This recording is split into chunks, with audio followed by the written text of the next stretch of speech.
কিছু তো একটা করতে হবে। ওই এক চিন্তা গো মেয়েদের, সকালে কি করি, বিকেলে কি করি, রাতে কি করি, মাথা খারাপ লাগে।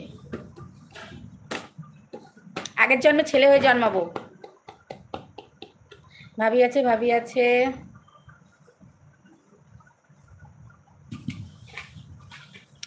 ভাবি আছে, ভাবি আছে।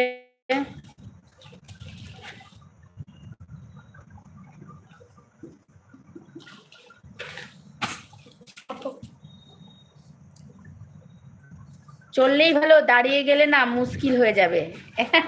সেটাই, চললেই ভালো, দাঁড়িয়ে গেলে মুশকিল হয়ে যাবে। ঠিক সুনীল ভাই, এবার বুঝে নিয়েছি আমি। এটা তোমার আরেকটা আইডি সুনীল ভাই? কারণ তোমার কথা বলার ধরনটা ঠিক এইরকম। চললেই ভালো, দাঁড়িয়ে গেলে না, মানে খুব, মানে ভালোভাবে বলো এটাই। এই পায়ে ঝিন ধরেছে, পায়ে পায়ের আঙুলটা ঠিক কর। ভাবি আছে, ভাবি আছে। আস্তে আস্তে, টান থেকে পা টেনে ফেলিস না। এখনই ছেলে হয়ে যাও না, নানা করছে কে বলো। এই পায়ের আঙুল টানছিস কেন ইডিয়েট, লাগছে তো। এখনই ছেলে হয়ে যাও না, না ছেলে হয়ে যাও না, না করছে কে বলো। এখন হতে পারবো না তো, ওটা তো সেজে গুজে। আর ছেলে হওয়া মানে হচ্ছে এই যে বাইরে বাইরে থাকবো, কাজ করব, কেউ কিচ্ছু বলবে না, ঘরে কোনো কাজ করতে হবে না। একটা মেয়ের জীবন বলো কি আসান? একটা মেয়ের জীবন আসান নয়। একটা ছেলের জীবন, ছেলের জীবনও আসান নয়। তাকেও সারা জীবন একটা বোঝা বয়ে বলতে হয়। কিন্তু এখন কি আর বলবো, তবু ওই বাসন ধোয়া, কাপড় কাচা, এগুলো থেকে তো মুক্তি পাবো। ছেলে হওয়া সব জমেছে কেন? মেয়েদের সাথে মজা নেওয়ার জন্য। হ্যাঁ একদম, অনলাইন প্রেম, বুঝেছো ভাবি? নালে হচ্ছে না।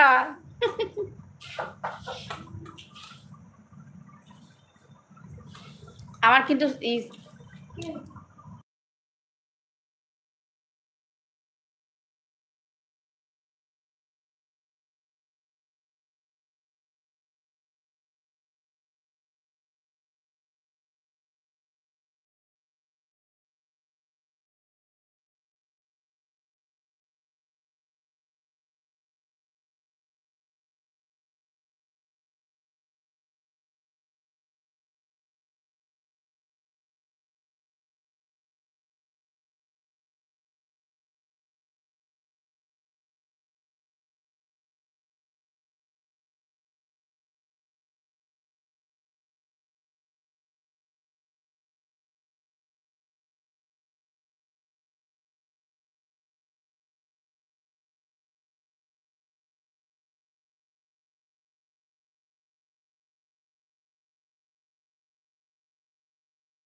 চলো, ভাবি আছে, ভাবি আছে।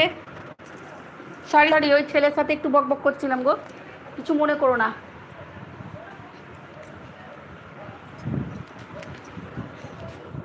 ওই ঘরে টিভি চালিয়ে দিল, নিয়ে এই ঘরে চলে আসতে হলো। বলো, তারপরে সব কোথায় গেলে বলো, সব ঝটপট ঝটপট কমেন্ট করো।